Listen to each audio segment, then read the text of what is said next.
والله كيش كمان قوي استوى شجع دكان لخواري قپات بس من شجع دكان كقپات دبتو يعني روز بروز دكان كقپات دكان استما بخومان قردارني لنا داون تاونيش بستاندي ملا بروي كدكان قپات كدو دكان قپات كسيد دكان قپات روز بروز يعني قپات كان بازار كما تيجلس تلاقي برياخوت استما رو اشياء من لوهاتيا داون تاون مو تيكسو كذب كذني يعني والله زور بيزارني بقرا عندك برا دكان هي قردارن برا بارا قردارن كابرا باري هنا اليوم ورنا قلتيا والله نازم زوج يعني شركة هر عفتة مديرة شيء هي أو دكاندار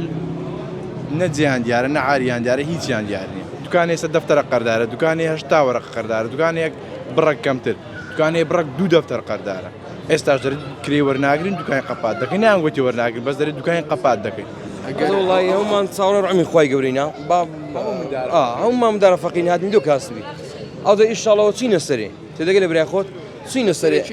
والله زمعتي داون تاون يخومات سينيو زمعة الشركة اللي عندهم لو ما حل كان أو باش لوش محل كان أو دبي دكانك يقفات يعني أو دروج ماله جوجني هم دكان ما خان كرتيه هم تساكر دي قلت منها دروج كبازار دبتو ما عاش دريت لو خمان دسين إيش خمالنا ولكن بقرآن يعني والله نازم بقرآن هتبري وزع ما خراب بقول لك عشان هتبري وزع ما خرابه